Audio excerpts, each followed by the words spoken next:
remember the end of history Yeah. in the famous Francis Fukuyama. That is not the world we're in now.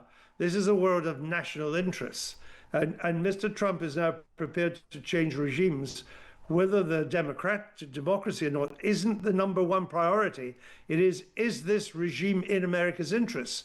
And even if it's a dictatorship, is it in America's interest? If it is, I'm happy with that, he says. Democracy, they can have that another day. If it isn't, then we need to change it and make it so.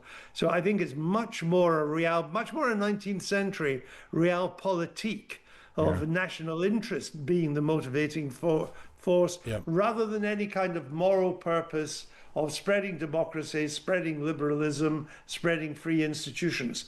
That, under Mr. Trump, is not the purpose of the United States. Here's an obvious question. We've been asking a lot of very difficult questions over the course of the morning. Here's an easy question. Who do you want to listen to this week at 1 o'clock? Andrew Neil, of course. He's presenting the Times at 1 from Monday to Thursday, and he can join us now. Morning, Andrew. Good morning to you both. It's been an extraordinary morning, and it bodes to be an extraordinary week, actually, as we try and analyse the ramifications of all of this. What's the thing that's most pressing on your mind as we see the events of the last 48 hours? Two things. One, the complete irrelevance of Britain in all of this. So we don't need to spend too much time on that. Let's move on. The second is, in the wider picture, in the real world, where do we go from here? We now know that Donald Trump's war aims are very wide. It was unclear when this started what the war aims were, but we now have from his own mouth that they're very wide.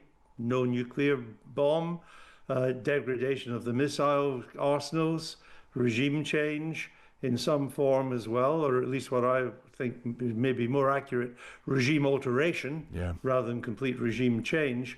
And how do we get from A to B, and can it all really be done from the air? Because the one thing that is clear is there is no prospect whatsoever, which is why people shouldn't be too mesmerized by 2003.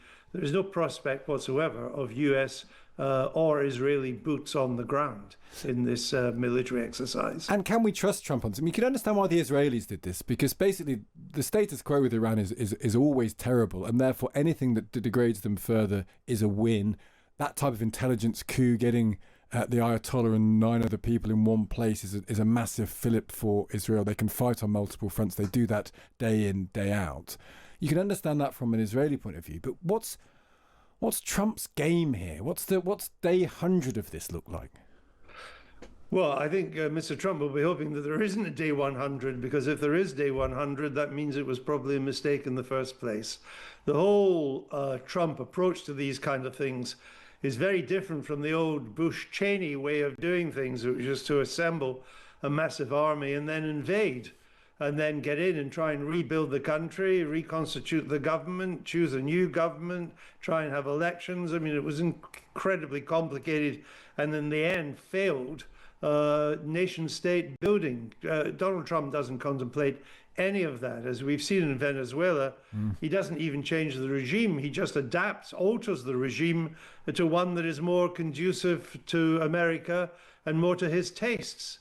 And I suspect that is what he's hoping to do in Iran as well. He's not necessarily paving the way for a new democracy in Iran. He's simply paving the way for a regime that is less hostile to America, to Israel, but now the added complication, also less hostile to the Gulf allies, who will now want their say in how this all ends, because they will now be pressure on Mr. Trump to go much further on the regime change issue than he may have been contemplating, because they, particularly a place like the UAE, which includes Dubai and Abu Dhabi, very hard to restore confidence in a place like that if the current regime is still in power in Tehran. I think you can only be sure the investment returns, the tourist returns, and so on, if there's an entirely new and unthreatening gang in charge in Tehran rather than the current lot.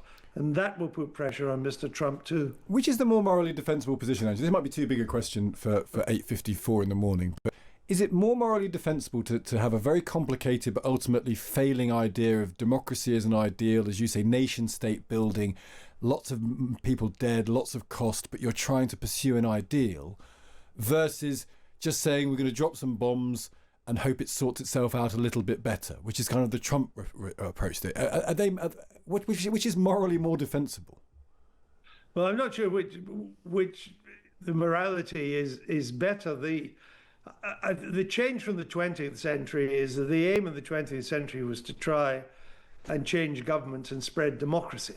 And that had limited, of course, democracy did spread extensively after the Second World War and continued to do so. And we've seen in some places it worked, Eastern Europe being a classic example. In other places, Iraq, of course, being and Afghanistan being classic examples where it didn't work.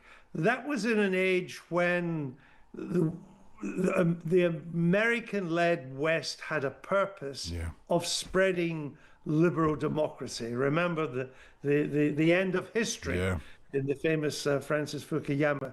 That is not the world we're in now. This is a world of national interests. And Mr. Trump is now prepared to change regimes. Whether the democracy or not isn't the number one priority. It is this regime in America's interests? And even if it's a dictatorship, is it in America's interest? If it is, I'm happy with that, he says. Democracy, they can have that another day. If it isn't, then we need to change it and make it so. So I think it's much more much more a 19th century realpolitik of national interest being the motivating force, rather than any kind of moral purpose of spreading democracy, spreading liberalism, spreading free institutions. That, under Mr. Trump, is not the purpose of the United States. No. Andrew, we can't wait to hear you at 1 o'clock today. It'll be absolutely brilliant. Thanks for joining us. Thank you. That's Andrew Neil there, who will be presenting the Times at 1 today. Didn't say goodbye. We need to have a quiet word with him because I don't think he realises what it does for our morale. We really like it. Bye then.